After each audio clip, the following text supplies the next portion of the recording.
Happy Friday night, everyone. It's BRAP. Welcome to a special BRAP.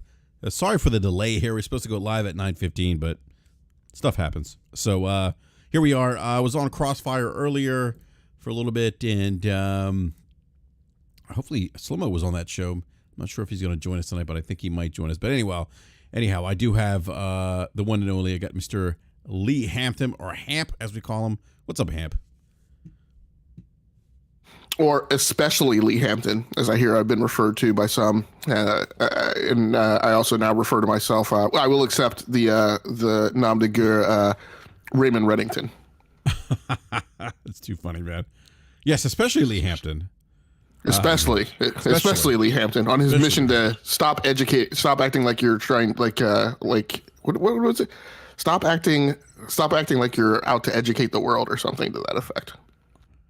Like, imagine saying that knowledge is bad. Or just imagine, say, telling a trucker that he's not ever allowed to talk about driving trucks, or a teacher that they're not ever allowed to talk about, what it's like to teach kids, or or a lawyer that they're not ever allowed to speak about, about law when they're talking. They're supposed to suppress that and restrain it and never speak on that. That's just it's a weird stance to me. Yeah, I just, I have, and I've said this on the show before, man. We are heading towards the. If you've ever seen the movie Idiocracy, that's where we're heading. And it's amazing with the power of the internet. Things like Google. I mean, we had it today. A 10-second search yielded a result. Yeah, a 10-second search while I was arguably, cognitively loaded partially by talking to you on a phone call while I was in the middle of searching. It's funny. Yeah. I mean, yeah. It's amazing. But that's where we're heading, man. And I don't know, man. Anyhow, we got a lot to talk about tonight. We got Modern Warfare 2 on PS5 having an unfair advantage, maybe, or maybe not. Game developers speaking on Xbox Series S, and GamePass being profitable, which got people upset for some reason. I don't know why. But let's talk about Helena Taylor. Now, she's the former voice actress of Bayonetta, the one who maybe famously or infamously came out and asked that gamers boycott Bayonetta 3 because she said that she was being underpaid. And then we hear the other side of the story and come to find out that her story wasn't completely accurate. And then come to find out now that she, after asking fans to boycott this game, and then finding out that she really wasn't telling the whole truth, ain't nothing but the truth, so help her God, or help me God, but she is now asked or suggested that fans donate to a variety of charities. One of them, and that's fine. Like, I don't, whatever. Like you said, Hamp, we talked about this earlier. That's her belief. That's fair, whatever. Not going to, comment on that. But interestingly enough, she asked that fans donate the money that they would have spent on buying Bayonetta 3 to donate to an anti-abortion charity that has a knack for putting anti-abortion billboards on the highway. And look, I've seen these billboards, particularly in the South, when I've traveled down South. They're a little cringeworthy.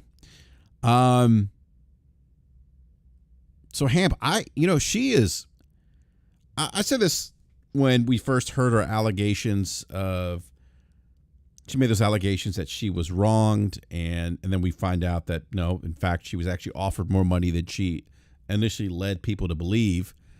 But I thought, like, something's interesting here. Red flags. Like, she is totally burning bridges. Why would you do that? Somebody of their right mind who's a professional doesn't want to burn bridges. Because they want to work again. And she burned down those bridges big time. That was the first red flag. But and then her kind of, oh, I'm not lying, et cetera, and then finding out that she kind of did lie didn't really give the entire picture, and then in fact admitted that, though, oh yeah, they did give me X amount of dollars, and this is after saying she didn't lie. So anyhow, Hamp, what do you think about this, man? Like, I mean, this is kind of crazy. I think it is, at least.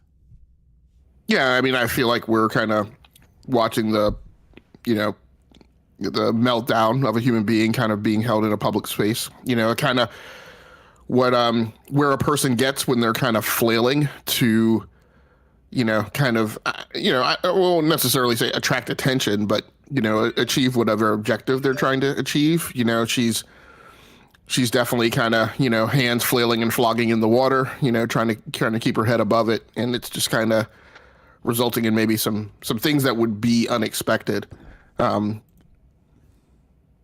It's just a weird. I mean, we talked about it before, right? Like, look, in my only comparison, right, is when I draw lines between voice actors and Hollywood actors and actresses, and maybe that's inappropriate. Somebody could tell me that I'm, making an unfair comparison, but when typically, right, with Hollywood actors and actresses, when things like this go down, it seems like we find out about it like 5, 10, 15, 20 years after the fact. Like, it seems like there's a notion that that as a professional, like you don't make a lot of noise about something like this. And I suspect that there are NDAs and other things in place, as we understood about this. The other thing that's really curious to me is, her as a personality and kind of where you would think a person like that would have sway and influence. Like, even though the voice of Bayonetta is a thing, it's distinctive, but it's only distinctive in its. I guess I just feel, and again, this may be unfair, I don't feel like it's distinctive in its like highly unique like portrayal. Like, first of all, well, let me not say that. It's a female British accent, right? Like, that's the distinctive trait about it. Who is behind that voice? Quite honestly, I've never really paid any attention to until now. And quite frankly, you could have swapped her out, right, with any other actress, and I probably would have never noticed. So I don't know. It would seem that has some bearing on what at least her perception of her relevancy to the franchise is. Which seems like it, naturally led to the notion that the studio was ready and willing to make a switch that they didn't feel would, be that impactful. Yeah, that's true. And again, it's really, the meltdown is just interesting. Like, I kind of reminds me of something we'd see by a former president. Well, what I was going to say is it's very funny on how this is happening concurrent with the meltdown of a certain rapper. And I wonder if in some strange way they're connected. I mean, right? Yeah, I mean. What's up, fellas? I can't stay long, but I am here to talk gaming. Are you here to talk about Kanye West? Not really. Okay. We just brought up Kanye because we were talking about the Kanye, the video game industry, the British, but the British version. Exactly. That's who we're talking about. My man gets it. He walks in the podcast within 10 seconds, and he got the analogy right off of that. Yeah, it's crazy how this has devolved to this point, and it's just like, I said this on my live stream earlier this week, how it's very unfortunate because this could have been a very much needed conversation about the compensation of voice actors, and I think that they aren't compensated as fairly as they should be, considering how a lot of people, if a game is very narrative driven, if the voice acting isn't there and is narrative driven, they choose to check out quickly. If the voice acting is there and is narrative driven, but it isn't good, they'll still be engaged in the game, but they don't really kind of feel like they think of it as a lesser game, a lesser quality game. But if you got great voice acting to go along with a story driven narrative game, it really brings the impact of that game, those characters, the plot, the story, once someone finishes the game, they really tend to resonate with those characters and how they were portrayed. I think voice actors deserve more compensation than what they get. But instead of having that kind of compensation, what we're getting instead is, man, she lied. Oh, she told half truths, or she didn't tell the whole story. Oh, now she's telling people don't spend your money on this game. Instead, put your money towards shady charities. And it's just like, what the? This could have been a great moment to actually speak towards, something that not just she is dealing with, but a lot of voice actors are dealing with. But instead, she didn't tell the full truth. She didn't.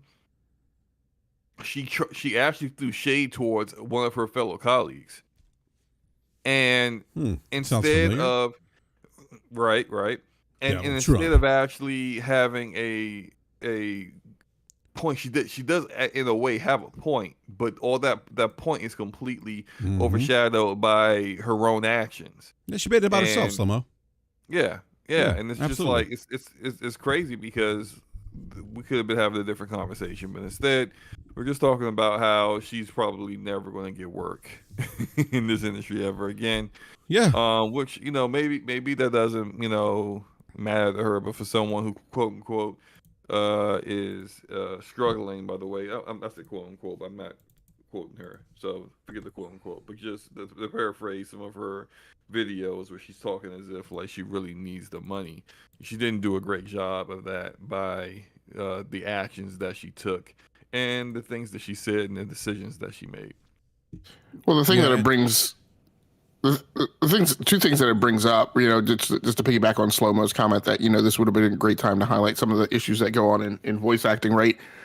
It would have been a good time to bring up, the notion of encroachment, right? That you have a lot of great voice actors, right? But currently today, in many, many, many cases, while you might say, hey, here's a game with Troy Baker or here's a game with whoever, the moment that you say, here's a video game with Hugh Jackman or here's a video game with, some other Hollywood actor that that game immediately catapults to the highlight, right? And the other games of the voice actors who do this all the time immediately kind of become second tier. The other thing that goes on is there's also a bit of, of the Denzel effect in the industry, right? Where, forgive the reference to a minority dynamic in Hollywood, but we also talk about it in Hollywood. Hey, if you're not Denzel or Oprah or, there's, maybe the other one, who was the other one I was going to throw in there? Will Smith, right? Mm-hmm. Although Will Smith's star has fallen definitely this year. I would have said Will Smith like a year ago or before. If you're not one of the before the slap, right, exactly. Before if the you're slap, not right, if you're not one of those three, like you're not Will Smith, like you're BS before the slap. your name definitely isn't circulated, right? Mm-hmm. Frequently by fans outside of Hollywood, right? And so those are factors, right? And then by the same token, it's also obviously clear that if you take a lot of top tier voice talent that's in the video game industry, like they did for Avengers, that's not necessarily a winning formula, right, for a game, right? It's kind of actually a travesty, right? All the voice acting talent that they had in that game, and they still, right, couldn't do anything with it. So it's just, all of which goes into, how much are voice actors compensated, how much of a premier kind of component of the game delivery. You had the stuff with the voice actor for Claptrap, right, in Borderlands 3. So, good, I mean, good point that, it's not giving them their due in a lot of cases. And unfortunately, this is not turning out to be a dialogue that is doing them a lot of good, I think, to bring light to those issues. Well, that's a great point. I mean, like this could have been something that was brought to light, something that the media could have got behind, could have talked about. It could have benefited other people, and she made it about herself. And now here we are. There's articles now circulating.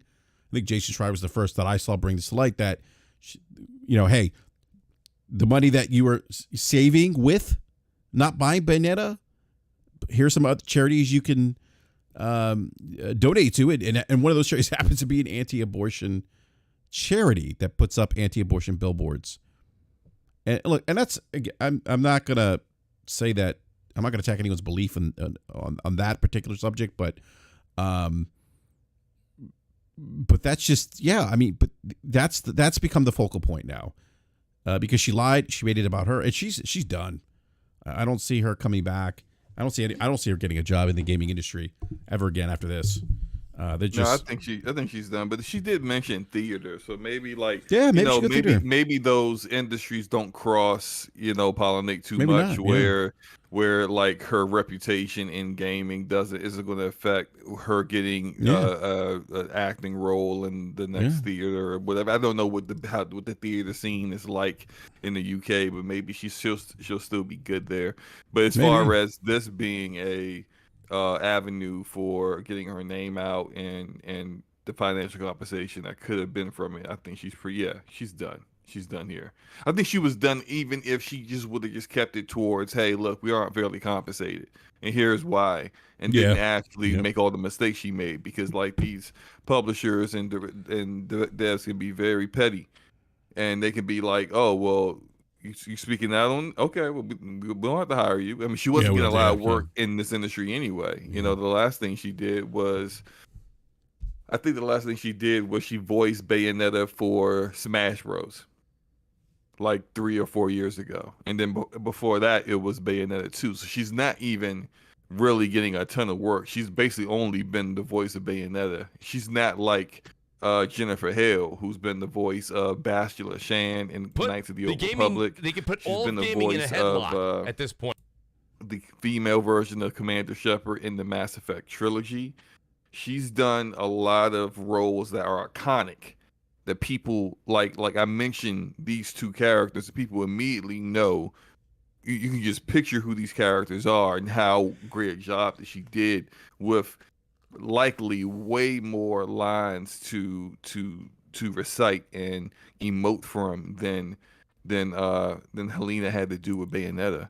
And you didn't see her, throwing people under the bus and being unprofessional. So it is what it is. Yeah, no, that's a great point, Slimo. I do want to move on, unless Hamp, you got another. You want to have any other thoughts on this topic? But while we have Slimo here, I do want to go to the Xbox Series S being a potato, which was something that a developer said, and we a potato with a higher frame rate on average than the PS5 on Gotham Knights. Yeah, on Gotham Knights. Yeah. So funny. Yeah, this was a Rocksteady developer called the Xbox Series. I think he deleted that tweet though, right? I think he since deleted that. He deleted his entire account. Oh, he deleted his entire account. Yeah. So somebody probably kicked him in the nuts at work, said, "Hey, you can't be saying that kind of stuff." But hold on just a sec here. So I need to pull up this article. No, I can't find it now. All right. Where's this tweet? I'm trying to find this. You mean about the CPU? About it being CPU bound? Yeah, so he's saying Series S GPU, multi-platform games always have to optimize for the lowest performer. The Series S exists though, and Microsoft won't let you launch on one without the other. An entire generation of games. Oh, I'm trying to read this. Entire generation of games hamstrung by that potato. So that's what he said. But then, like we look at the Digital Foundry video that actually proved, like, it's a good video to watch. If you don't want to, like, if you every now and then Digital Foundry may get something wrong, but like they actually showed it, like full on screen. The Gotham Knights on PC, which is like they proved that the version on PC is almost literally the exact same build that's on the PlayStation 5, due to the fact of where it drops at, like where when you're driving around and on the motorcycle, and when you reach certain areas of the map, you get a drop. Like it's to the second how the drops occur. And so when you see the PC version, and it's essentially so CPU bound and so CPU dependent that it doesn't matter what GPU you have. It doesn't matter if you put the graphical settings on low or on the max you can make them. There's almost zero difference in the performance of the game and your frame rate. Like, they actually showed a RTX 2060 Super side by side with a 3080. There should be a drastic difference in frame rate between those two games, as you would normally see with most games that launch on the PC. But in Gotham Knights, there was a 2 frame per second difference. And so this was 2 GPUs running on the same build. The only thing they took out was the GPU to put in the other GPUs. The same CPU, same RAM, same motherboard, same power supply, same everything else. And so with that said, the Xbox Series S, to kind of bring it back to what we're talking about, the Series S has the same CPU that's in the Series X. It's clocked the same. It's a Zen 2. It's the same architecture. It's the same GPU. I'm sorry, CPU, which is slightly clocked higher than the PlayStation 5 CPU. And also because the Series S isn't attempting to run this game at the same resolution as both the PS5 and Series X. This is why you're going to clearly get a slightly higher frame rate and less drops from that than you're getting from everything else. That said, it's funny because this developer who wasn't working on the game took his own biases on that particular platform, that particular box, and applied it incorrectly to this game. And it's hilarious to me. I've been laughing about it all week because it's like so many people jumped out there with their takes only for it to be completely wrong in regards to this game right here. It's great. I love it. Yeah, Hamp, what are your thoughts on this topic, man? Do we lose Hamp? No, I'm here. I was focused on the chat and trying to answer one of their questions. I think I can use the same answer that I was typing for this conversation. Maybe I can't. I think my thing is, that the Xbox Series S is a good piece of hardware for the right type of customer, right? If you're not trying to set your eyes on fire, right, and run everything at 4K 120, then you should be fine. And there are plenty of gamers and plenty of customers who aren't trying to be there on the bleeding edge. I know that sometimes we try and say that that's what gamers want and blah blah blah, and yes, there's a certain swath of gamer that does want that, and then there's a chunk of gamer that doesn't care. We often talk about things and we put ourselves inside the tech bubble of the people who pay attention to this stuff and the people who get hyper wrapped around the axle about it and turn blinders to the other 90% of the market, because at best we're probably 10, right? We throw out kids and people who are playing on like the secondary TV screen in their household or the third TV screen in their household. One of the conversations that was going on in the chat that I was trying to respond to was that some of the complaints that people claim might be the problem is the amount of RAM that's in the Xbox Series S, and it's like 10 gigs running at 224 gigabytes per second, and then 2 running slower. And there's been lots of conversations about Microsoft enabling access to all of that RAM, and then people having to kind of set CPU affinity or memory affinity so that it uses the slower RAM for less game intensive tasks. But when I run games on my PC GPU in slow mo, you can let me know if you've seen something different. I'm quite often at 4 gigabytes. I'm pushing to get to 6. Now again, that's for somebody who plays games at 1440p, but that means that by comparison, right, that should kind of be a big enough sweater, right, for most games to run in.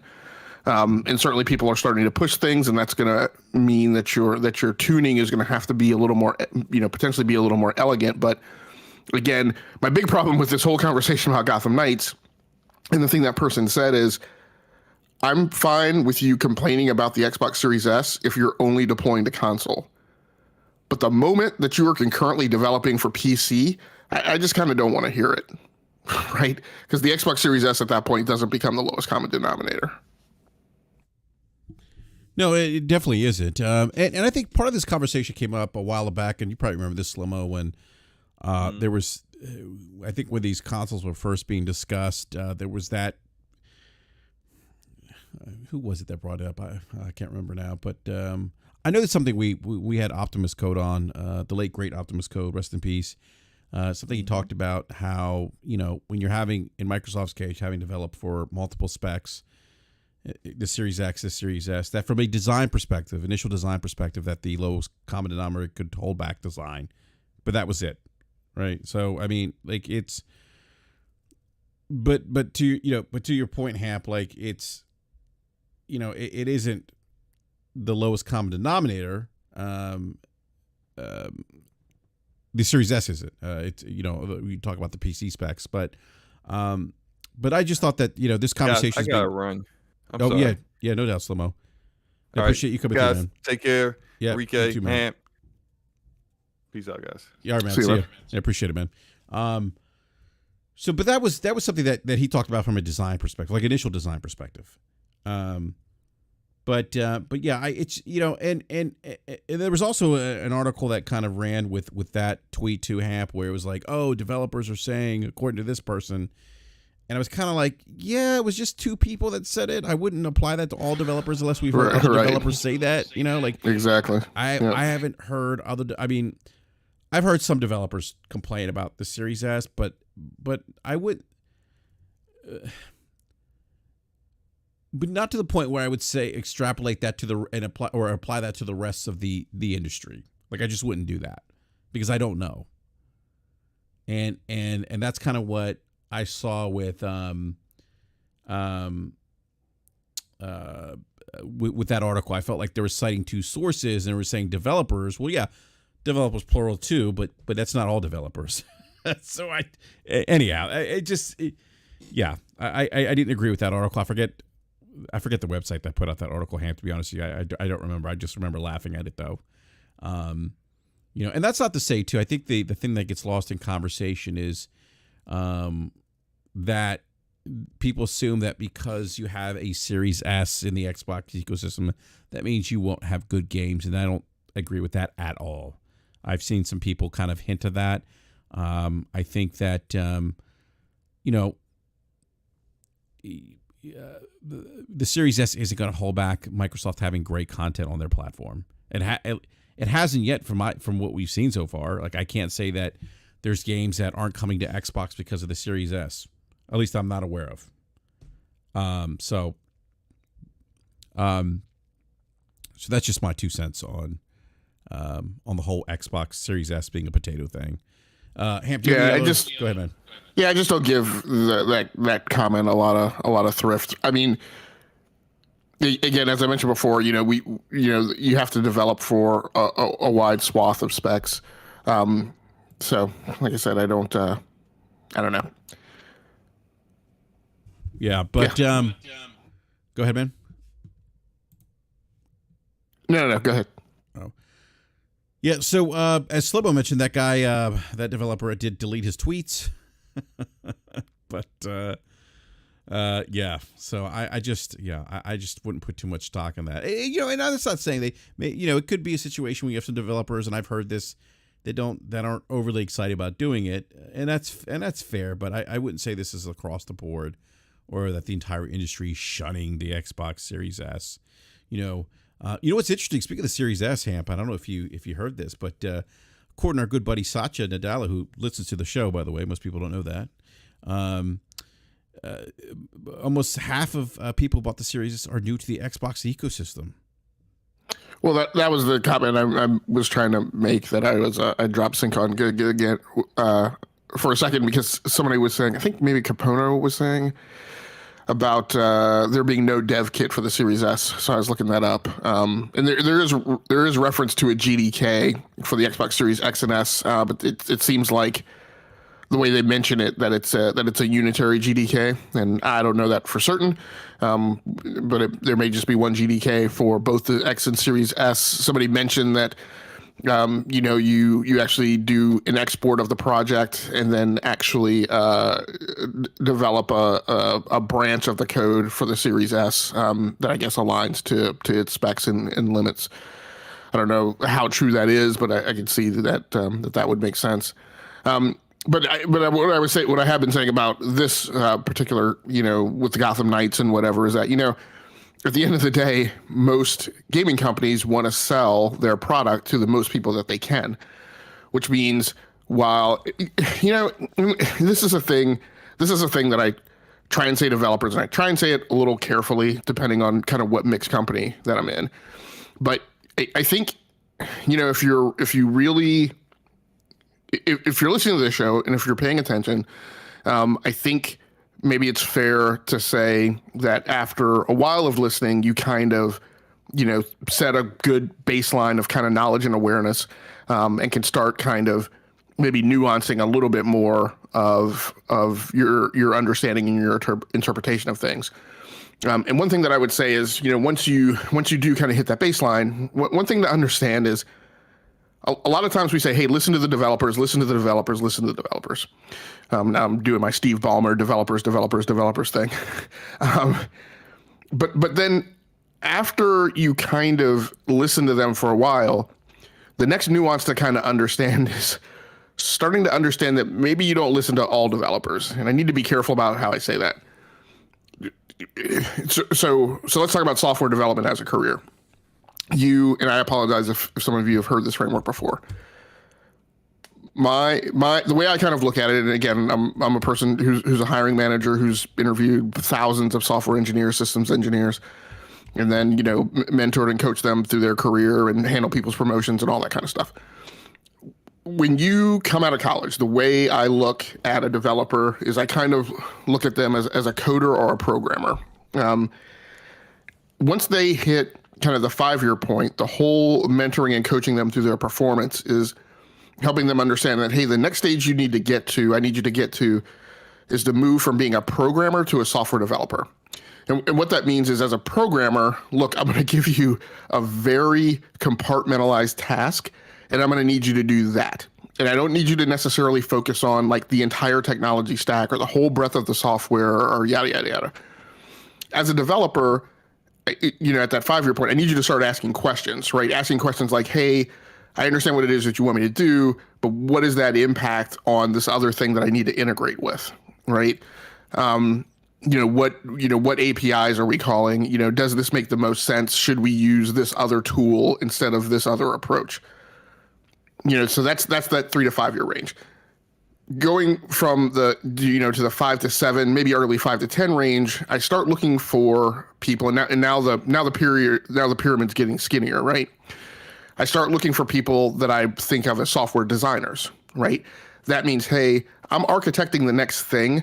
I need the people who I'm going to model the blueprint of what I want you to build, and then I need you to take that piece of paper and go off and work on the next level of detail, right?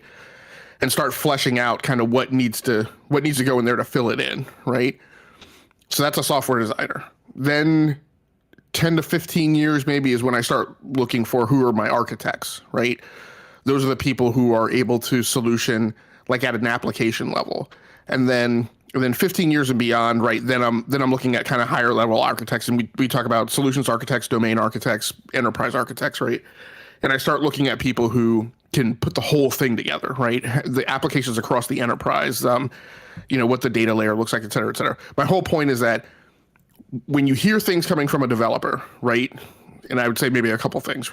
When you hear things coming from a developer who's in that 5 years and below stage, understand that their view of the world is limited, right? They've only seen but so much. And particularly then particularly where they start trading on the stuff that's about the business, understand that they haven't seen that, right? Yeah, my personal feeling, just as a kind of, picking a round number, you don't really start seeing how the things that you do really impact the revenue stream, and make differences in profit and loss. First of all, you don't really start seeing that until you start really working on kind of, proposal work, like building new business, right? And you don't really start seeing that and start getting exposed to those meetings until you get much closer to the skinnier edge of the pyramid. I would probably say in most cases, up at the architect level, you kind of start seeing some of that, maybe at the team lead designer level, but really you don't really start getting into it so that's a person who's at their 10 to 15 year point, right? Sometimes different for a smaller company, because in a smaller company, you tend to get to see that stuff earlier. But think about if you're a developer. By the way, that also applies. I would say that applies to other professions too. Where as you start getting more senior level, manager level, you start being exposed to different sides of the business and are probably involved in more strategic conversations regarding the business. And those conversations lead to you having a better understanding of how the business works and all the other stuff that, But yeah, go ahead, man. I'm sorry. It's a great point, by the way, that you're bringing up. Yeah, thanks, man. So think about, if you're a developer at Microsoft or an Activision, let's say an Activision, right? And you're one developer in this huge production release train of 3 core teams, 8 support studios, people working on things as limited as like just the multiplayer, right? There's a ton of stuff that's associated with the business side that you just never see, right? Until you get to a point where you're a person sitting in a meeting that's occurring across multiple studios, right? It just takes a while. So I would say be wary. And then another person in the chat brought up a really good point, right? And I made this comment on my own show last week or a couple weeks ago. For whatever reason, the gaming industry, and maybe it's gamers too, right? They junk a lot of people into the term developer way more so than the rest of the tech industry does, right? When I'm having discussions in the tech industry and I talk about a developer, I'm talking about a person who's hands on keyboard, right, coding in a specific programming language, right? And I'm not even talking about people that are configurators, right? So I had this discussion with a couple companies today, right? There are lots of people who do things in the software realm that they're not developing custom code, they're just configuring things, which means they've gotten really good. And I'm not taking anything away from these people, but the start of their job is going into a user manual, right, that was developed and extracted out of somebody that built something in custom code and told them how to connect the Lego blocks to make that thing work, right, and perform certain functions. But they're not developers. I couldn't put them in an independent development environment or what we refer to as an IDE and tell them to code me something using JavaScript or Java or C or C++ or C#, right? They're not that type of person. So the term developer in the rest of the tech industry, it about who we apply that label to. Whereas in the gaming industry, they use the term, developer, which really means part of the development team, which could mean a ton of people, right? It could be who's working on infrastructure components like, spinning up web application servers or containers for people to deploy stuff in. It's, there's an IT team for a game development team that, I use the term, the analogy, comes in early in the morning, right, and makes sure that the whole development environment is stood up. They take care of storage, they take care of servers, things of that nature.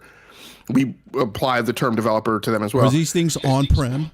yeah, they may be moved to the cloud. And then artists, right? The narrative team, the writers, right? All these people who work on game, we use this term development in a much more hand-wavy way than we do in the rest of the industry. So yeah, when you're seeing somebody on Twitter or something saying that they're a developer or saying that they're on a development team, again, not to take anything away from, but these could be incredibly non-technical people, right?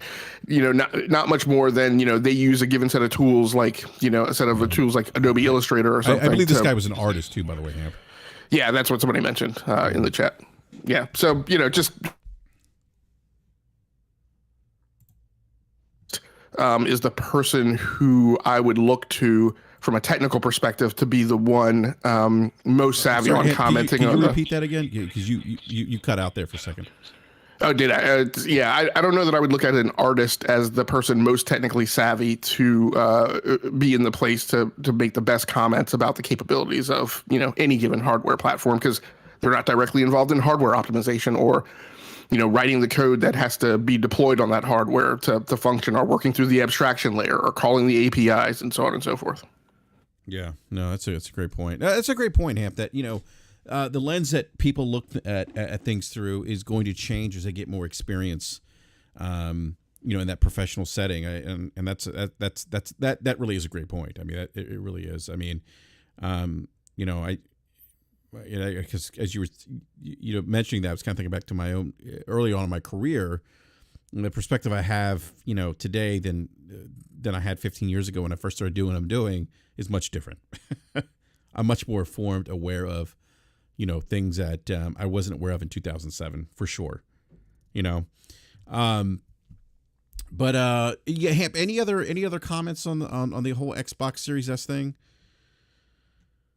No, I think the one thing I was in the middle of was, I think where I made the divergence is, most companies, the money people, right, they want to sell to the most customers that they can, which is why, those companies aren't just ignoring the PlayStation 4, right, because there are a ton of people still with that platform, and the Xbox Series S, which is the less expensive platform, which means it would stand to reason that more people would have it because more people can obtain it.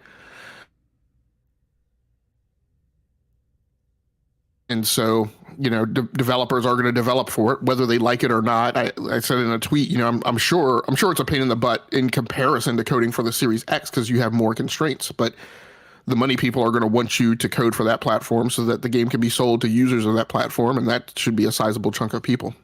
Yeah, no, that's a great point. Hold on a second, Hamp.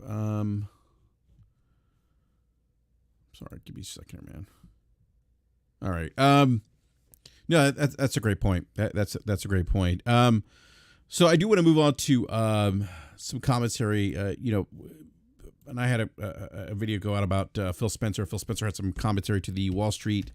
What was it? The Wall Street Tech Live event? Is that what it was called? I knew it was a Wall Street Journal event. Hold on a sec here. Let me look this up. Wall Street. I think it was Tech Live. I think that's what it's called. Hold on a sec here. Yeah, Wall Street Journal Tech Live. Phil Spencer, CEO, talked about. He had actually a lot to talk about. He talked about the potential increase of price to the Xbox platform, video games, consoles, subscription services, and I did talk about that in a video earlier this week. But hey, well, what are your thoughts of that? Because just interested, in kind of, if you think because we talked about this on Crossfire. Some folks think that maybe they're going to raise prices. The more likely is the raising of prices to GamePass. Do you think he was talking about, hey, just kind of making the obvious statement that, hey, prices don't stay the same forever. At some point, we'll increase prices. Or, hey, everyone, you should expect prices soon to increase soon. Yeah, so what I tweeted about this as I kind of dug into it a little bit is there was an article back in actually as far back as 2011 on Forbes where I think it was an economist kind of wrote an article about what are the things that cause inflation, right? What's the reality of that? And then how do you have an impact on inflation, right? And what they mentioned was that a lot of things that people associate with inflation or, rising prices isn't what actually causes it, right? The Fed creating more money and putting that into circulation doesn't necessarily cause inflation. And so it goes through that a little bit. You're right. All of which kind of comes around to this notion that, look, with the institutionalization of finance as we have it, with the economic systems that we have in place, it becomes pretty impossible for any singular company in any singular market to really rein in the advances of inflation, right, and the impacts of inflation. So a lot of the war cries that go out about, calling corporations on the carpet or, yelling and shouting at them, about them increasing their prices and encouraging, I think mostly, and most so, the encouragement of companies to kind of eat costs, right? That doesn't stop inflation, right? If the prices of raw materials to Sony or to Microsoft increase, them not necessarily passing those costs on to consumers don't necessarily blunt the advance of inflation, right? Because the increase of those prices impact more than just the games market, right? One of the things that was noted in here is like, look, crude oil, right? When prices on that go up, that impacts a lot of different industries, right? And how far that trickles out, whether that cost is passed on to you or not, doesn't mean that the cost of gas hasn't gone up, right? So it still has an impact. And so all of this kind of comes round circle to the notion that at least today, in the way our systems are established, in the way markets are established,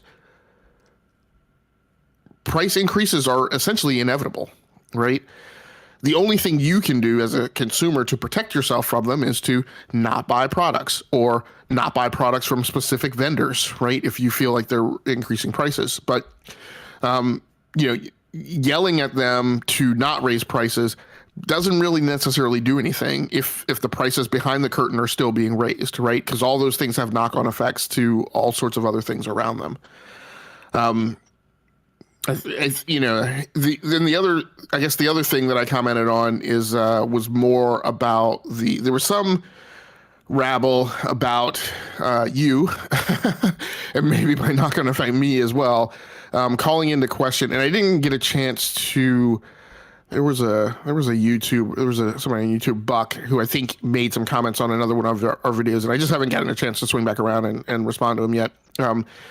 But, I had made a cost model to kind of allow you to kind of go in with variables and kind of predict or calculate what your thoughts were on the profitability of Microsoft. And my own calculations had resulted in a projection that they were spending about $4 billion a year, right, on licenses and operating costs for Game Pass. I go back to a model is not a calculation. A model is a framework within which to run a calculation. And so you can go to that model and you can swap, right, amounts for those variables in and out. My purpose in building the model was not to say that, Game Pass was definitively not profitable, right? It was to give you a calculation for you to run yourself, and you could mix and match and plug variables in as you wanted to. So, but when this news initially came out, it was built off a lot of speculation, a lot of conjecture. There were bits and pieces of some evidence that was around, supposedly from CADE documents. Those CADE documents were later deprecated or redacted or just deleted in some cases. New versions were put up. But one key thing was, even at that, right, there were bits and pieces that had been taken from CADE, but a lot of the other stuff were grassroots calculations that had been done by one website set of authors. And that really wasn't clearly delineated, right, in the separation of what was from CADE and what was from the website. So that was something that we called out and caught, because I don't think it was necessarily communicated as transparently as it should have been. But now we have Spencer saying that Xbox Game Pass makes up about 10 to 15% of Xbox's content and services revenue. And originally what people were calling out was that Game Pass was generating $2.9 billion. Well, when I went back and punched the numbers, and some of these calculations were mine, some of these calculations were from another individual on another website. 2.9 billion is not 10 to 15, is significantly more than 10 to 15% of their FY22 content and services revenue. 10 to 15% of that revenue, if you even assume that the 10 to 15% figure applies to the previous fiscal year, is only, somewhere between 1.25 and like $1.9 billion of revenue. And then you have to figure out, how much of that, is actually operating income, or i.e. profit. So I think the picture is a lot less of a slam dunk or football spike than a lot of people are painting it to be. And so again, I would recommend some prudent caution. A lot of people, were trying to call us out for, saying that, I wouldn't jump to conclusions that Xbox was profitable when those numbers came out. But again, Phil Spencer is a C-level officer. He theoretically cannot tell a lie, right? Because he would then be in violation of SEC regulations. And so up until this week, his comments were that Game Pass were sustainable, which in my opinion means that he couldn't say profitable because it wasn't profitable at that point in the timeline. That statement has not been revised by him or any C-level officer to say that Game Pass was profitable until this week. And even the people who have made such claims in the past wrote their articles saying, CEO of Microsoft Games has revealed being a term that would mean that it has not been revealed before, right? Absolutely. Just revealed this week that it's profitable. So my interpretation is at least it's possible that, up through the reporting of FY22 earnings, it, as far as I could tell, was not profitable because no C-level officer said so.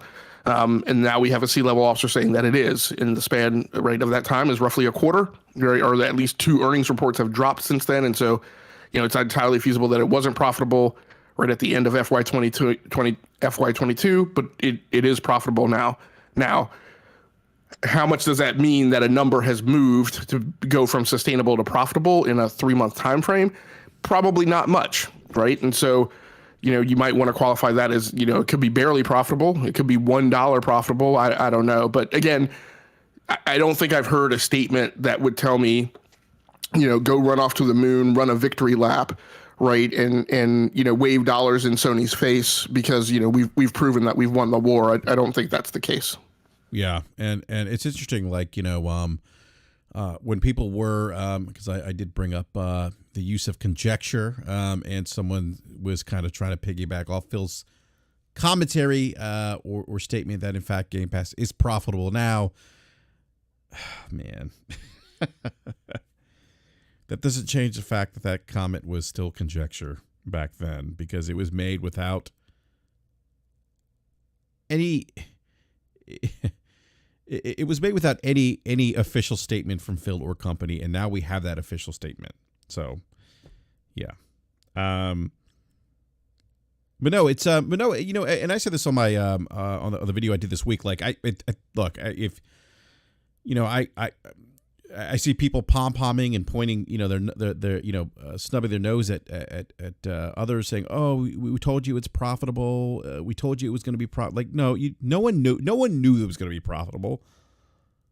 No one knew that it was actually profitable. I mean, these were all guesses, and it just so happens that Phil Spencer's come out and said, "Hey, it's actually profitable today." And that could change. That could change. It could increase, decrease. Those things can happen. Yeah, I mean, look, I'll give you credit. I'll give those people credit for putting money on the pony, right, and that horse winning, right. But just because that prediction was correct, I don't go bet on horse races because some bookie won, right, by making one guess. Nor do I play the lotto. So the fact that those guesses are, I mean, and I've said this many times before. I really don't care about predictions. I really don't care about projections. Unless they're math-based or somehow quantitatively based or somehow based on some type of hypothesis, based on evidentiary findings, right, that make a projection. Quite frankly, excuse me the language, pulling something out of your ass, right, and talking about something that you have no knowledge about to make a guess, it doesn't really, right, I've got family members who are completely non-technical. They could make that guess just as well as, some Twitterer could. So I don't really know what it matters. My 4-year-old could have made that guess.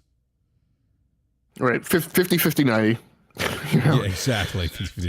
Exactly. So, so that was interesting that, that came out. Phil Spencer actually did confirm that Game Pass is profitable, and also talked about the price increase potentially coming to Xbox. I do think the more likely price increase that we'll see in the near term is probably with their first-party AAA games, probably going to $70. Given that that's kind of where the market's gone for current-gen AAA games anyway, with Sony, Activision, who Microsoft's in the process of acquiring, and then some of the other big publishers, EA, Ubisoft, Take-Two, and so on. So. So one comment. Sorry, I've said that it's when it's just BRAP and I will pay attention to the chat, even though some of you guys have told me not to. Player. I don't know if you've watched the show before, but again, this isn't just a show about playing video games. There are lots of other YouTube channels that do that. This is a show where we talk about finance and economics and business and software development and hardware technology, et cetera. So I get that that lots of consumers don't want to care. Completely acknowledge that. My kids who want to play video games don't need to worry about that stuff. But that's, this show does talk about that. So again, apologize if that offends you, but that's what the show's about. And maybe if you don't like that, maybe don't watch or listen. Yeah. So Hamp, I want to go to Call of Duty because Call of Duty Modern Warfare 2 just released officially today, and X Abbott said this is about macroeconomics and conjecture. Call of Duty Modern Warfare 2 just released. Now I've played the campaign. I haven't finished it yet. I like it. I'm reading some of the reviews. One of the more interesting reviews is from IGN where they were like, well, the game doesn't really do anything revolutionary per se, or, doesn't do anything to kind of, changes the way the design levels. And I get that, but I was thinking about this, Hamp. I'm like, yeah, I get that criticism. I was thinking about the same thing. Like, this is more COD, but this is like, how much more creative, I guess, could you get with level design in a war simulator?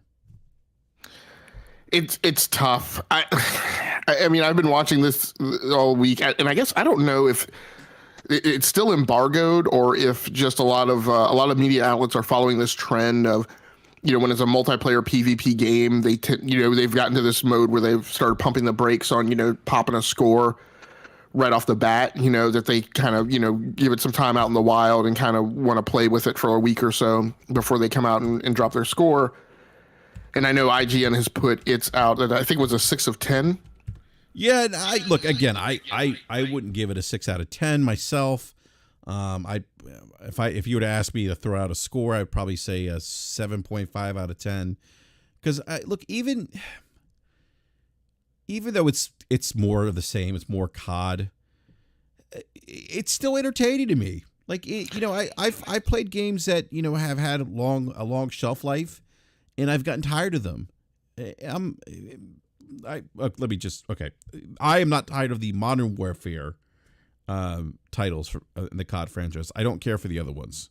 Modern Warfare has always been my thing. I enjoy it. I like it.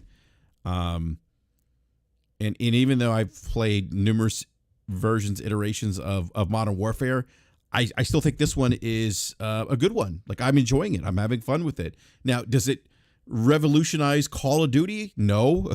Does it introduce unique design level design? No. But it does try some newer things. It's got a decent story. The voice acting's not too bad.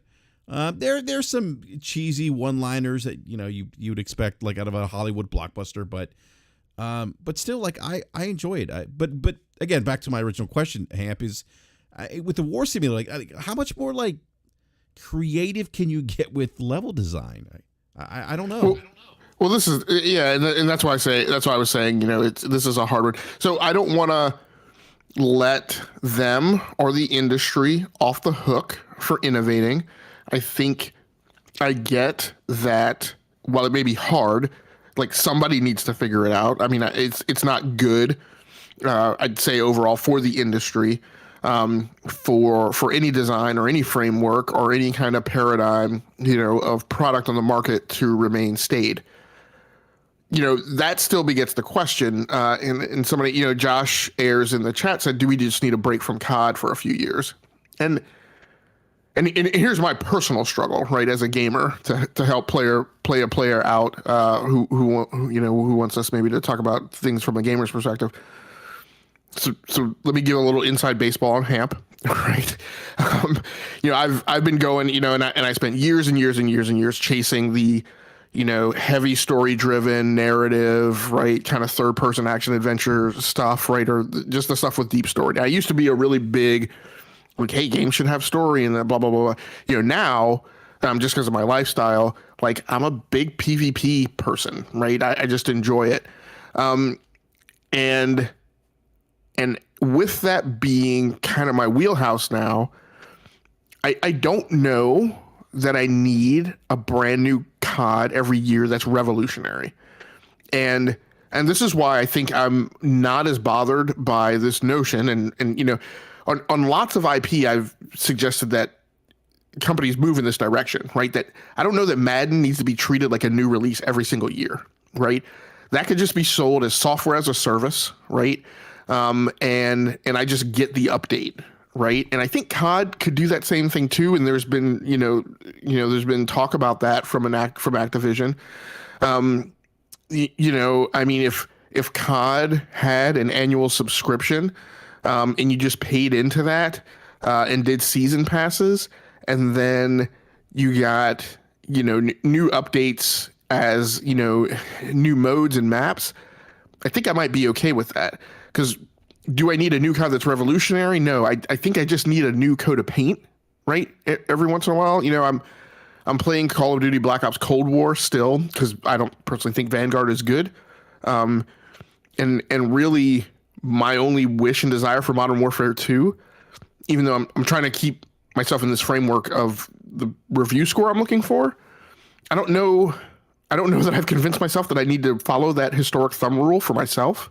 I just want a shooter that uses modern weapons, that has the same, kinematics or similar kinematics to Black Ops Cold War, right? That it kind of has the same weight, and the same speed, and the same, physics model. When I go into the slot, like things like that, like.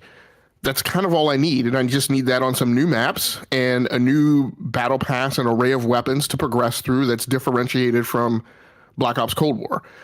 And it's sad to say, I don't know that I need it to do much more, kind of like you're saying, right? And it's fine for COD to do that. Now, by the same token, I do want somebody else somewhere working on the new thing, right? But the new thing could come along and I could play that, and I might still be satisfied playing COD as well, right? Just like I play COD now, as well as Halo Infinite, as well as like some other shooters, with battle passes and progression, so that I get my hit fix from doing unlocks and progressing down the battle pass line. Yeah. Hey, real quick, I want to comment on something here. So you do, okay. So hold on a sec here. Give me a sec right hand. As we talk, what's up, man? No, go ahead. I thought you would need to pause for a minute. Yeah, as we talk about, hold on, I'm going to DM you something real quick, because this is people, man. Hold on a sec here. All right. So while you do that, so Capote said I thought COD was a 3-year dev cycle. So Capote, it is the COD third person button down. Like, you may already know this, so I apologize if I'm explaining something you already know. So it's a 3-year dev cycle, but it's 3 core teams, right, in rotation. So each year a new COD comes out from one of those teams, and each of those teams is in a gets the call, right, once per 3 years. So you have Treyarch does 1 year, Sledgehammer does another year, and this year was an Infinity Ward, and it's their version that's up now. Yeah. So one of the things about Call of Duty that came up was, and these are certain YouTubers out there that are making a big stink about the benefits associated to Call of Duty on PlayStation. And one of the things I commented on Twitter today was one of them is a PlayStation Party bonus. Okay. And the PlayStation Party bonus is exclusive to the PlayStation platform. If you play COD on PlayStation, you're going to get this bonus. The PlayStation Party bonus is this. It is PlayStation players that play together in parties receive plus 25 bonus weapon XP. The bonus still counts on playing with cross-platform teammates. Now, Hamp, you and I have talked about this, right? We talked about this earlier today, and I was asking you, Hamp, does this, and I would have issue with this. And this is the part that I'm trying to get. This is the point I was trying to make earlier in this tweet. That there's some YouTubers out there who are overreacting to this, who are taking very extreme points of view, and saying that this is outrageous, this is unexcusable. If you're a real fan of gaming, you won't stand for this. I'm like, whoa. Let's pump the brakes. I would agree with those things. If there was if this gave PlayStation players an unfair advantage in competitive multiplayer, That's not the case. This is also a feature that's been in previous Call of Duties for PlayStation. And somehow you have certain podcasters that are out there acting if this is something new when they could have done a 10-second Google search as you did today, Hamp, because we were talking about this, to confirm that this isn't a new set, a feature set, and that it hasn't given people that play on PlayStation like this unfair advantage where it makes a very unfair where it doesn't where it tips the balance of in favor of gamers that are playing on the PlayStation platform. So I wrote this. I tweeted this out. The extreme overreact to PlayStation's marketing perks for the new Call of Duty Modern Warfare 2 is nothing short of the behavior we see from the extreme right. It's freaking video games, folks. To be frank, it isn't a big deal, but some YouTubers feel the need to drive extreme narratives. So I'm not going to mention this gentleman's name, just replied to me.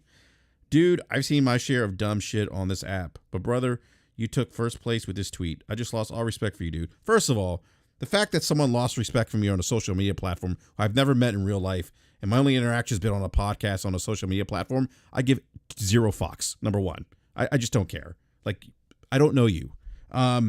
You brought polish to defending a corporation. Be better, man. First of all, I'm not defending a corporation. I'm talking about the knee-jerk reactions that YouTubers are having to this thing. Like, what is reading? Why can't people read? Yeah, I mean, it's unfortunate. Where's the reading comprehension? Right. It's unfortunate par for the course that whenever we say these are facts that you should take into context and may regulate the extremity to which you feel offended, people always say, well, you're defending.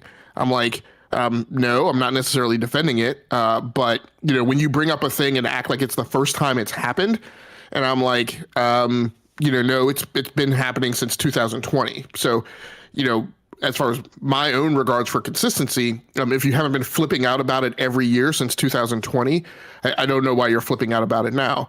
Now, we may mention the fact that I dug this up in a 10-second search. I have to admit, it only took me 10 seconds because as I was reading it, I was like, hasn't this been around for a while? Which is a concept that I have because I actually play COD, right? And I think part of the reality behind some of these YouTubers who have, called for the torches and pitchforks for this, bring this up as a really big issue because they don't actually play Call of Duty, right? In which case they probably would have remembered, oh yeah, this has been a thing every single year.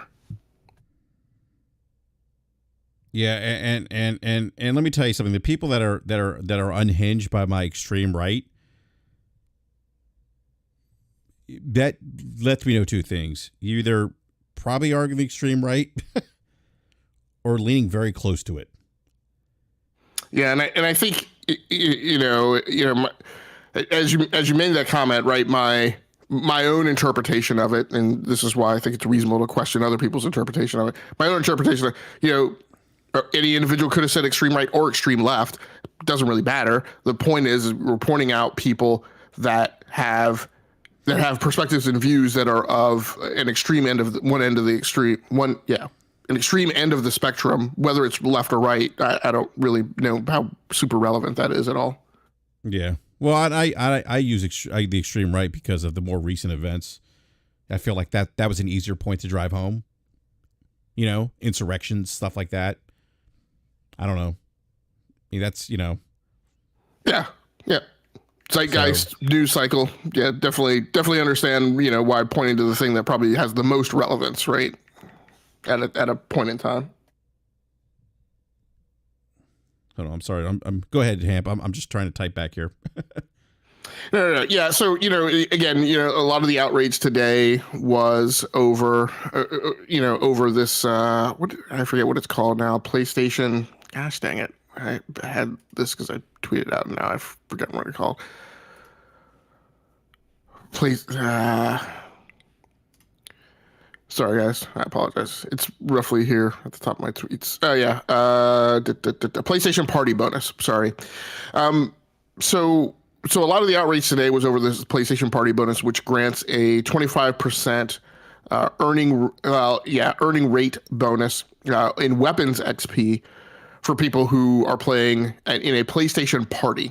And so if you're if you're playing on PlayStation and you are in a what I interpret as a PlayStation Network party, a PSN based party, right? And you could even still be playing cross-platform, right? You earn XP at a slightly faster rate for your weapons XP. Now, the impact of this is, I don't personally believe, and anybody who plays a lot of COD and is really plays it, you're paying attention to kind of the competitive side of it. You can definitely have a difference of opinion with me, which I would wholeheartedly love to hear, because as much as I have played COD, I take it seriously, but I don't know. I don't get over superly wrapped around the axle and really dig into the atomic level of detail on it. And so I don't personally feel that it makes a huge competitive difference, right? What happens is somebody earns weapons XP a little faster. So let's talk about, say, assault rifles. And so as you go down the list of assault rifle attachments, right, for optics, for barrels, for stocks, for underbarrel, things of that nature, you're going to earn 25% more XP towards those unlocks. And so let's say for barrels, there's maybe 6 unlocks per weapon. And then for optics, there's I think 12 in general. And so a person is going to get to their next unlock a skosh faster than I am. Does that make a big combat advantage? I don't personally think so. It makes a little tiny bit, but I don't feel like once you're heading down the path of unlocking things, I don't feel individual unlocks really make a big difference.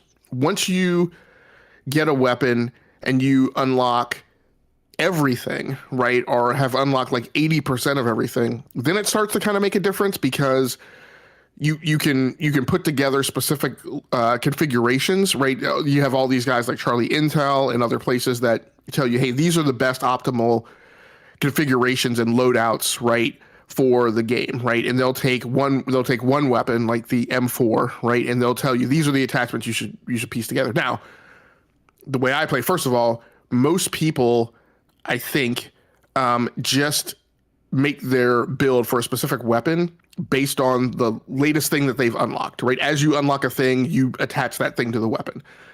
Once you have everything unlocked, that's actually not, in many cases, the best configuration for that particular weapon. So again, I don't really feel like it makes a super huge difference, right? And it definitely doesn't make a super huge difference for every single weapon, right? Every season, there's typically, 4 to 6 weapons that are the absolute best weapons in specific configurations to have. And as you look at how you're playing against a whole field of competitors, and you're playing TDM, and you're in 6v6 battles, and I think it gets super diluted, and it doesn't make that big a difference. So I don't feel like this is a thing that radically advantages PlayStation players over everyone else. Then you have other things, as we've seen in the chat. Then you're playing a person on PC who's playing on mouse and keyboard. So there's lots of other things, right, that may or may not give competitive advantage to one player or another. That I don't know is necessarily tied to this 25% weapons XP. So I don't feel it's particularly egregious. But the other thing is, you have a lot of people today acting as if, with outrage, as if this is the first time this has ever happened, and it hasn't. And the big kicker is, what I've said is, look, this has been around for now going on 3 iterations of Call of Duty. And as far as I can tell, from a quantitative perspective, the market has accepted it. If the market hadn't accepted it, then we would have seen a radical reduction in the amount of sales that take place on PC and Xbox. And I don't think that has happened. BRAP, you back? Yeah, no, I'm here. Yeah. No, I'm here. I'm back. I'm sorry. I'm just No. Handle your business. So like I said, if anybody else thinks differently, I would love to hear, particularly from people who take COD, who wade through the details even more so as their main than I do.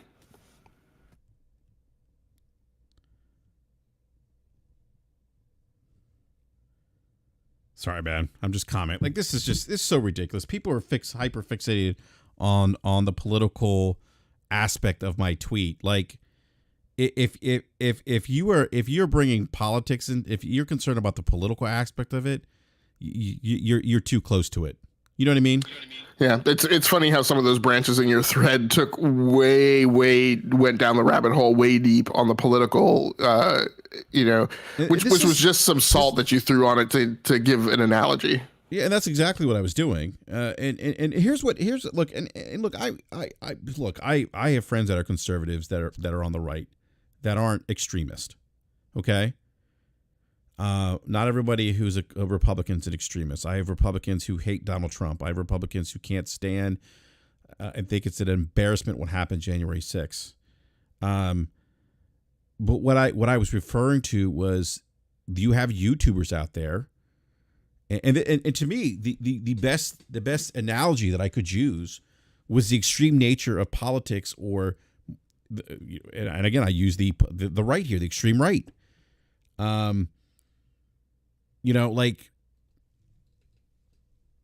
that's the best way I described it. And people are upset about it. I'm like, okay.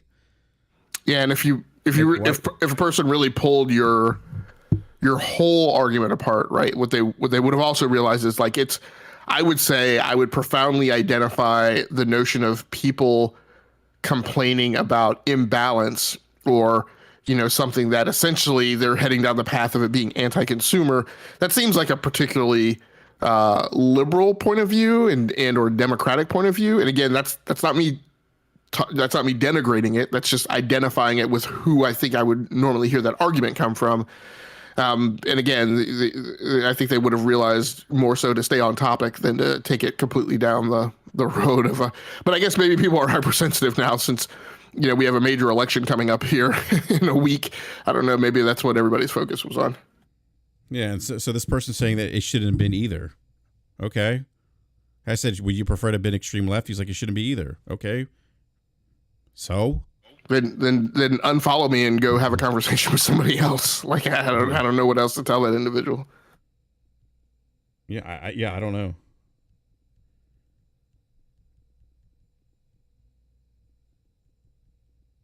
This is I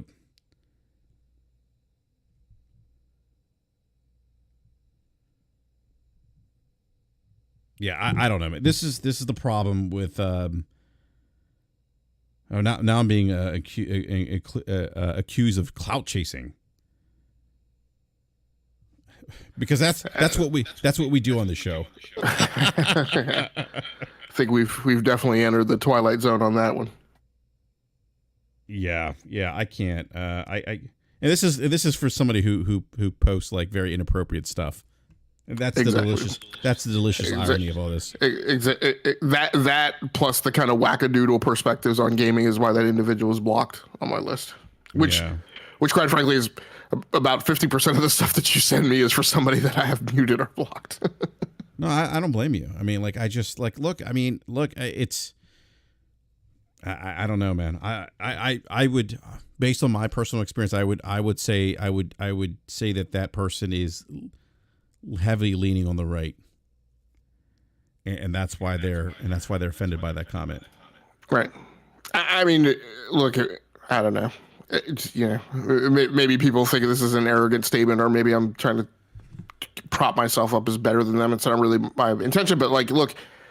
I have my political views, and when somebody sounds off that they have fervent emotional disagreement with my political stance, they're not talking about me. They're talking about a concept or a philosophy, and normally I don't really care. Like, that person's not personally in my life, so if they disagree with me, if they disagree with something I believe in that hard, then I just choose to, not have them in my circle of people whose tweets need to be in my windshield, or I otherwise like distance myself from them, or I just let them make their comment and I move on. Like it's not a religious war, right?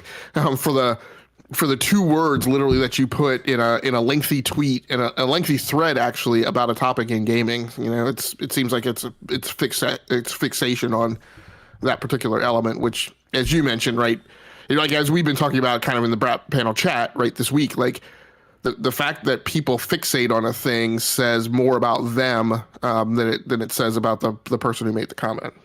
Yeah, and the other thing too is like the comment was, again, that we see these extreme perspectives, And I can only equate them to what I see in the political spectrum, like where you have these extreme takes that are based on a lack of information, that are based solely on emotion. Like again, we this whole PS5 or the whole Modern Warfare 2 thing, right? With the person saying that this is outrageous, and this is unexcusable, and if you like, I laughed when I heard that because, dude, first of all, it's video games. This isn't like life or death, number one. Two, if you're going to make that kind of commentary, at least do some back. This is the problem. People say things and they don't back up what they say. You know what I mean? And it's like, it's equivalent to having a conversation with my kids. I don't like that. Bah. Why don't you like it? Because I said so. That's not an answer. That's not a reason. Yeah, that's the neener, liar, liar, pants on fire, I know you are, but what am I kind of schoolyard level response. And that's the frustrating part. Like, I'm having conversations with adults who have the mindset and mentality of my children. And I know people are going to get upset I'm saying that. Oh, you're just an asshole, BRAP. No, I'm at a point now where I've been on this platform since 2013, and I've literally seen it decline. The level of conversations drastically declined when I first got on the gaming Twitter in 2013. And there was, and not everybody on Twitter had a podcast like they do now. I started BRAP in 2015, but the stuff that I'm seeing, and that's fair. If you were to say, hey, I don't, I wish that, Xbox would have that perk, whatever. Okay, fine. But when you start saying things like unexcusable, this is terrible, if you're a real gamer, you don't stand up for this. Like, you need to provide some context as to why you think that. Like, how, if you're going to make that kind of, if you're going to make those kinds of statements, you need to back that up with something like, okay, this is unexcusable because this gives them an unfair advantage on the PlayStation platform, which we know it doesn't happen. It's like this emotional knee-jerk reaction. Let's just get angry about something. Let's stir the pot up. Let's get everyone to get their pitchforks out, and bad Activision, bad PlayStation. All right. For people who are triggered by the extreme right comment, the other one that I typically like to use is for anybody who is a fan of the CW DC Universe shows. The one I always like to lean on is the Amanda Waller quote. There are people who deal only in extremes, and it is naive to think that anything less than extreme measures will stop them. That is case book gamer Twitter on a daily basis. There are just a lot of people on that platform, on the gamer, part of the thread platform, whatever, that every time they voice a comment, it's always the extreme. It's always absolutisms. It's always binary.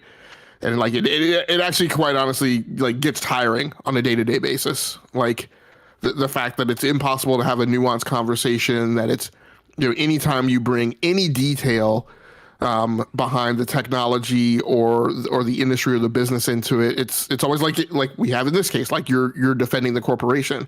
No, I'm trying to explain it for people who maybe want to understand it, and for the people who don't want to understand it, who don't care, they don't have to listen. It's kind of like my mom used to always say, if you don't have anything nice to say, don't say anything at all. Like, it seems to be a very difficult thing. And if you do want to say something about it, I guess the only part of it that I want to respond to is, I don't want to respond to the neener, liar, liar, pants on fire, I know you are, but what am I level of comment, right? I want to respond to just like a person asked me this week, because I put up a meme where I was talking about the notion of console generations, right? Which is an entirely made up construct. And I said, remember that console generations is an entirely arbitrary, made-up abstraction created by consumers, mainstream, and gaming journalists. And therefore, any checklist of so-called next-gen features is also arbitrary and made up, right? And a person came in the thread and said, hey, how can you say that when, the gaming industry, like companies, put out a new SKU every time, right? And I said, for me, the framework of generations it's very applicable to have a lexicon and a taxonomy around a construct that makes it make sense for me. You know, and that's what we've done as consumers, right? But I'm like, but you don't see Sony and you don't see Xbox referring to this is console generation 9, right? That type of label. And look, when Seinfeld was on, I was a person who ascribed to the Seinfeld philosophy because that's just me. Right, wrong, indifferent, bad, human being, whatever you want to call it. I'm a person who puts labels on things, right? Just so things make sense in my mind. You know, like that episode about the Seidler, like that's very relevant to me, right? Because I don't like people that stand extremely close to me, right, and get into my personal bubble. So the close talker, right, is a label that makes sense to me in my world in the way that I kind of interpret things. So console generations and that being a framework is something that I identify with, but that's an arbitrary construct, and it doesn't necessarily mean it's a set of rules that everybody else plays by. And so, I had a person come in, like I said, come into the thread and say, hey, what do you mean by that? He's really digging at the nuance. And normally that conversation on gamer Twitter goes south really fast, right? Normally, first of all, somebody comes by and doesn't ask questions about it. They just call it BS, right? Go to insults and name calling, right? But this person actually tried to have a conversation. And that's just an incredibly rare thing on Twitter. It's people get fixated on the extremes and kind of, platform off of that into, just a toilet bowl spiral to drag the conversation down. Yeah. And that's what's happened here with this tweet. Like it's, the only intent was to call out the extreme nature of some of the YouTubers that make commentary without really backing it up. Without providing any, like, seriously, like, if you're going to make that critique, like, there should be something behind that. And I mean, a really simple thing, is if you're trying to engage in that conversation, take those two words out of the sentence and ask yourself, does that make any difference to the context? And it really doesn't, right? If you pull out extreme right or you substitute extreme whatever, at the end of the day, your point is the same, is that people on gamer Twitter, right, are putting out these statements and acting like it's some extreme thing. And it really, and here's your point, right, which is the thing that I did. It's really an effort, in my opinion, and the reason why, you called out kind of extreme right is because, and again, pick extreme right, pick extreme left, pick, the people who call themselves patriots instead of freedom fighters, right, or both, and look at those things as synonymous or radical opposites. The whole point of the way they behave this way is an effort to radicalize a mob and drive them to followers and clicks, right? It's an effort to say, you should be angry about this because it's an effort to appeal to people who are easily triggered and made angry about a thing, right? Exactly. Yeah, and that's not and we don't partake of that on this show. Like, we just don't do that. We just don't. Like, we're not here to radicalize people or get people upset, or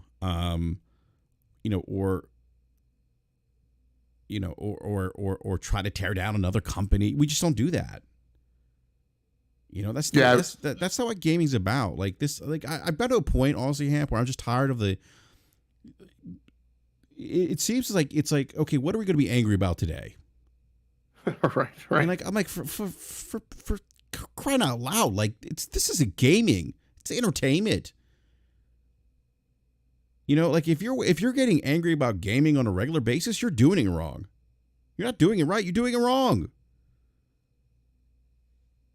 Yeah, like I said, that's the type of thing that you should get checked, and maybe you should talk to a therapist about it. And I don't say that as a means of denigrating you. Look, when I was taking this stuff too seriously, and I was really like twisted in knots from my own doom scrolling and seeing the people, again, kind of telling all the lemmings to jump off the bridge to be outraged and irate about a certain issue. Like, I took a break. Like, and that's actually why I deleted my old account, right? Because I was just until I worked out a way in my head to kind of think about it better and in a way that was healthier for me. I had to step away from it, right? And I think what we get is a lot of people who haven't hit that level of self-awareness. And so, well, either A, haven't hit that level of self-awareness, or B, the people who I really think are, pursuing a path built on malicious narcissism, the people who see a way to benefit and profit, right, from outraging everyone else, which I think is 90% of what's going on. To get to your point of, why do we have to be out, so I wrote this tweet about, the litany of things that we've hit our jump to conclusion mats to be outraged about this year. $70 games, PlayStation Plus restructuring, they're charging you for demos and cloud storage, Sony price increases in foreign territories that don't actually impact me. The chip shortage doesn't really exist. It's a conspiracy. Let's see, what else did I have in this list? AMD raising prices because everybody flipped out because they had actually lowered prices of the current generation because the current generation was going on about 2 years old. And so when they launched their new SKUs, people said, oh, they've raised prices. And I'm like, no, if you look back at what the historical price was of the last generation when they launched it, they were about the same.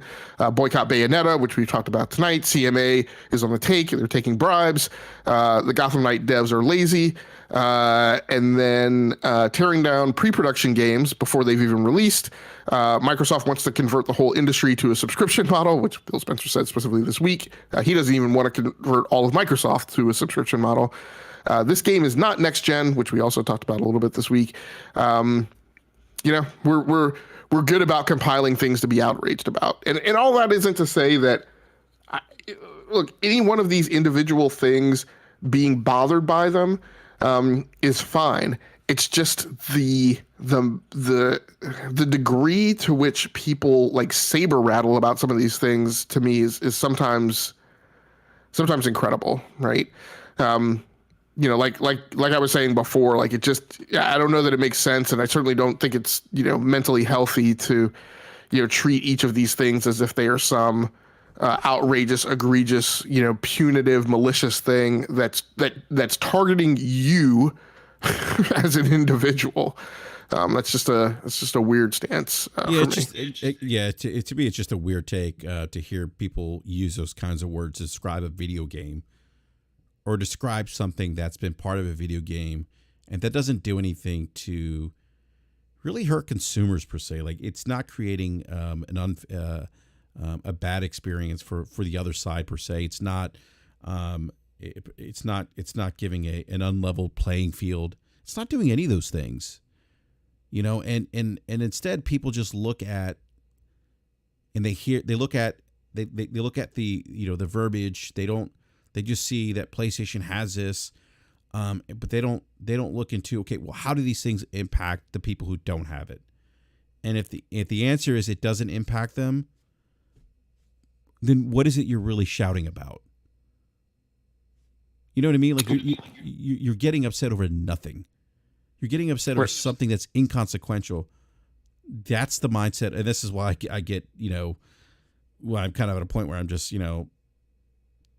I'm looking at these people like their mindsets like children. You could say like I know that sounds like kind of a dick thing to say, but that's how my kids think. Yeah, and I'm sure we're gonna get the same thing that we always get. Well, you're telling people not to complain, and you're telling people they can't be outraged. I'm not saying that. I'm saying I think it's fine to complain. I'm saying that the level of outrage to me is weird, just in terms of like where I align like the importance of gaming in my life comes pretty far down the ladder. Even though it's something that I do a lot of, right? But things I'm going to get my blood pressure up and over, it's just not up there for me. But the thing that's really, that I do think is really a disservice, is a lot of these people are looked at as sources of information. I think that's problematic, both from them doing it as far as the people who look to them for that, because you're really bypassing a lot of really good information. Talking about, I've talked to BRAP about this week, in terms of podcasts that are out there like Broken Silicon, like The Full Nerd, things that I think are way more informative than your average YouTuber type of video. But but the other thing that I think is really problematic in the way the message is conveyed is it's not solely the complaining or the outrage. It's this notion that everyone should feel the same way. That's kind of weird. Go ahead, Hamp. Did we lose Hamp? And that says much more so about the lens through which it's being viewed than BRAP saying it. The point is that it's a failure of self-awareness, in my opinion, and a failure of, BRAP has mentioned this before, and I've mentioned it before too. This thing that comes across that people act and behave as if the gamers who are on Twitter are representative of the market, and they are not. Right? And that is why, quite frankly, gamer Twitter so frequently gets it wrong, right? When it talks about, the traction that certain games are gonna get in the market, the way certain gamers, the way gamers are gonna respond to market. Time after time after time after time, gamer Twitter is wrong about the commercial success that a game is gonna have, about whether, the common, I hate to use this term, whether or not the common gamer, and by that I mean the majority gamer in the market, is really going to give a crap, right, about the things that they're citing, again, in this term, that are egregious and unacceptable. Again, if the market thought that the PlayStation, party bonus, right, was egregious, then they would act with consumer level behavior that would represent that and show exactly. that, and they haven't. No, and to that point, thank you, Benji Sales. We've had Benji on the show before. Just tweeted this out. Peak concurrent players for the new Call of Duty Modern Warfare 2 on Steam, 238,522 concurrent players. It said it annihilated COD's all-time record on Steam, which was 118,000 previously.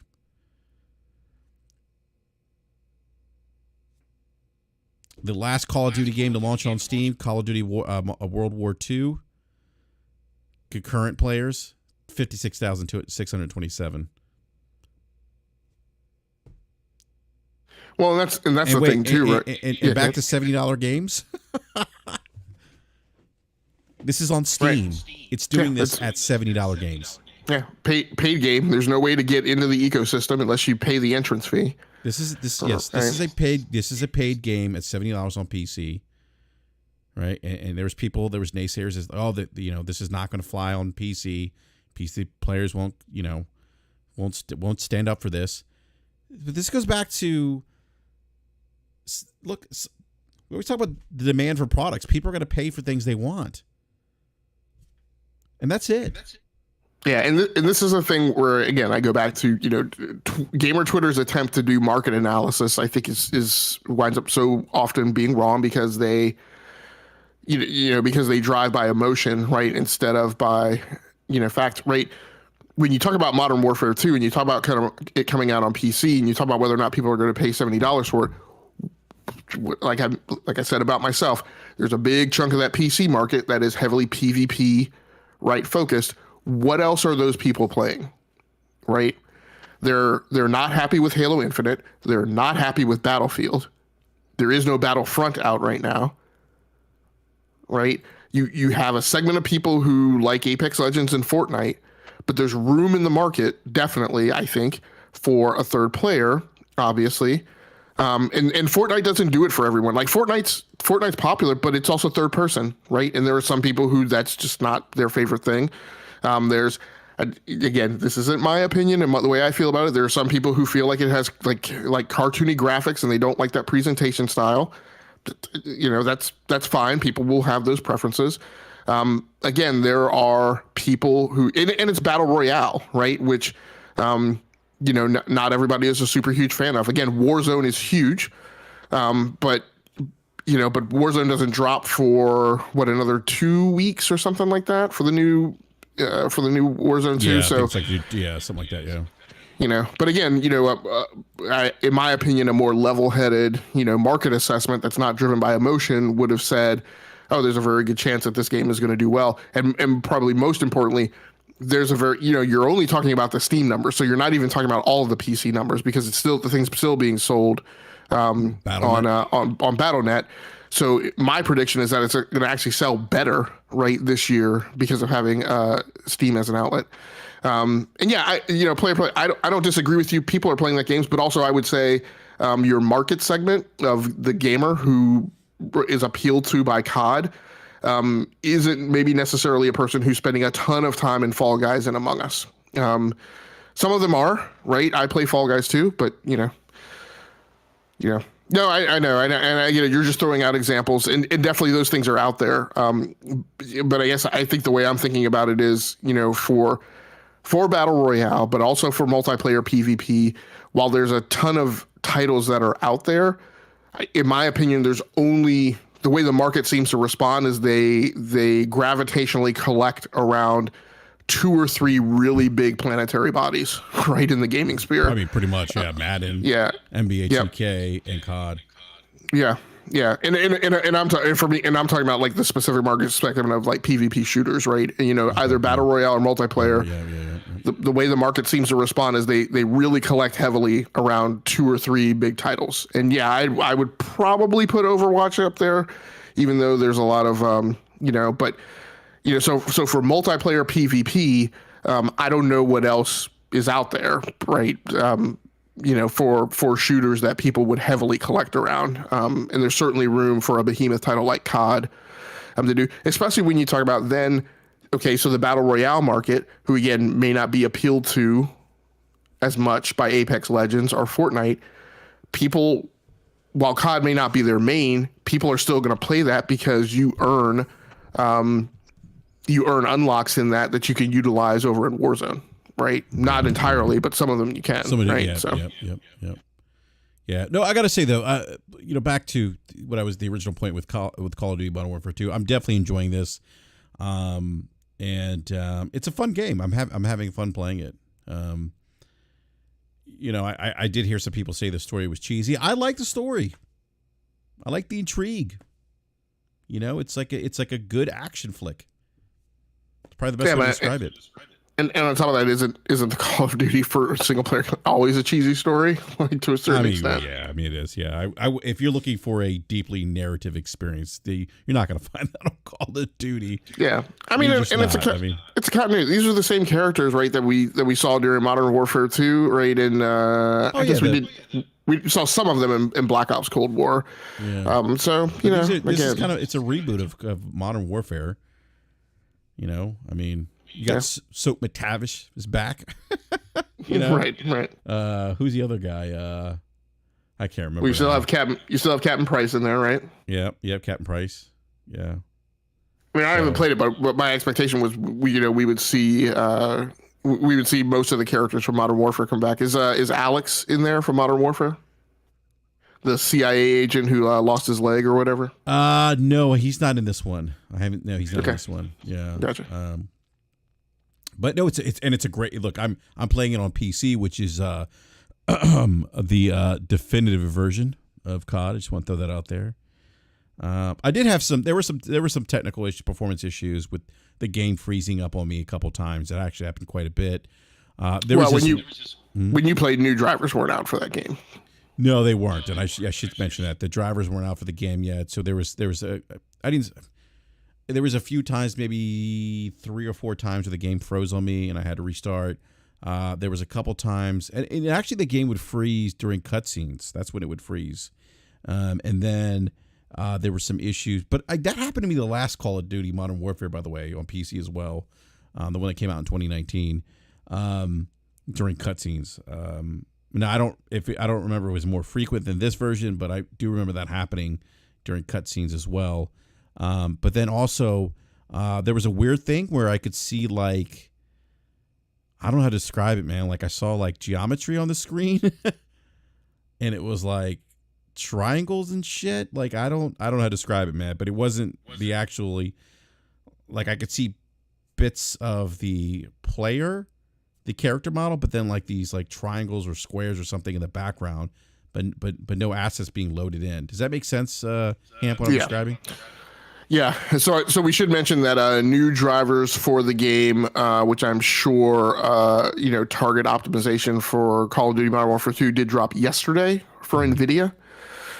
So that's probably a very prudent update for people to get who are playing. Yes, Josh, that's true. You are just seeing geometry, but I was just trying to explain it in a way that made sense because it was like squares and stuff. So first thing that came to mind, but you're right. Go ahead, Angel. Sorry. Yeah. So no, I was just saying I would definitely encourage people going out, people who are on NVIDIA cards to go out and who are playing Modern Warfare 2 to definitely go out and get that driver update. Now, your problem will still continue to be that you're also on Windows 11, and I just don't know for certain that won't play into it as well.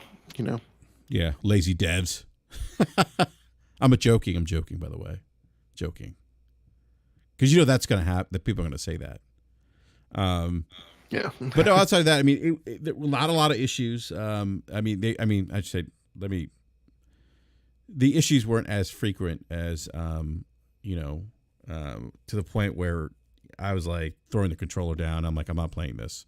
But they were there. They happen on occasion. So, but then I was also running the game at extreme settings with DLSS balance mode on, and getting about 100 and I'd say like 110, 120 FPS. On an RTX 3070, right? On an RTX 3070 with Intel 12700 kg CPU. Yeah. Are you playing at 1440p? Yes, I am playing at 1440p. Okay. Yeah, it's just it's unfortunate. I want to see at least one review come across from, or at least see a few more reviews come across from outlets that I trust. I'm not ready to go solely off the IGN one just yet. And I may not necessarily follow my normal thumb rules just kind of as far as reviews go, but I definitely want to feel like a little bit more of a vote of confidence for the multiplayer. But here I sit and wait until those reviews roll out. I gotta be honest with you, Hamp. I don't know if I want to go back to the multiplayer, man. I know we played the beta quite a bit, and I don't know, man. Like I don't know. I don't know if I want to go back. I'm definitely gonna go back to Warzone, but I'm not sure if I'm gonna go back to the multiplayer. I don't know. We'll see. I suppose it just depends who hops online and says, "Hey, BRAP, do you want to play Call of Duty?" Well, that's my thing too. For me, it's going to depend on how much this new title is siphoning people off from Black Ops Cold War, and people were still playing, the 2019 Modern Warfare. So, if the numbers start moving and my enjoyment of multiplayer in Black Ops Cold War, which is kind of the main one that I'm playing right now, starts to diminish, But again, this is the thing that's frustrating, is sitting on the sidelines, right? Like there's a part of me that says, I just screw it. I should just grab it and dive in so I can, because, at the end of the day, it's all about progression and, losing 24, 48, 72 hours of getting started on progression and heading towards prestige. Again, if for the time that I, spent that year living in COD, that becomes something I start becoming wrapped around the axle about. Yeah, no, absolutely, man. Absolutely. So, well, look, that's all I have for topics for tonight's show, Hamp. But look, I want to thank everyone that came in and stop by and listen to the show live tonight. Again, we don't typically go live on Friday nights, but do appreciate each and every one of you for hanging out with us this Friday evening. BRAP will be back to its regular scheduled time on Wednesday, this coming Wednesday at 9 p.m. Eastern time. It will be our first show for the month of November, which is crazy. This year is pretty much over with. Hopefully we have some breaking. I would say hopefully. I'm sure we'll have some news as it relates to God of War, because I think the review embargo is up next Friday. I think that's when the reviews come out, because the game comes out the week after. So so we'll talk a little bit about God of War, which I'm looking forward to. I can't wait to play that game. Big fan of the 2018 version, just big fan of God of War in general. We'll be back Wednesday night, 9 p.m. Eastern time. And Hamp, you're going live not tomorrow, Sunday night at 9 p.m. Eastern Time. Sunday night about 8:45 p.m. Eastern Time, and then we will also be doing another episode of the Infinity Panel at 1:30 p.m. on Sunday. Sorry, Nice. although I am grotesquely behind on my claims about pulling the agenda together. So hopefully I'll get that out in the next couple of days to the guys who are going to be attending. But yeah, so those things will be going down on Sunday. Yeah. So, by the way, Gotham Knights is I should meant to mention this earlier this evening, but the developer is going to be releasing a patch to address some performance issues. I do believe a patch was released for the PC version, and there's some issues with that, if I'm not mistaken. But we'll probably talk a little bit about that on Wednesday as well. So, but anyhow, everyone, please enjoy the rest of the weekend. Remember, have fun playing video games, because ultimately that's what it's about. It really is about having fun, not getting angry and. Yeah. So on that note, we're out, everyone. We'll catch you next time. Thank you.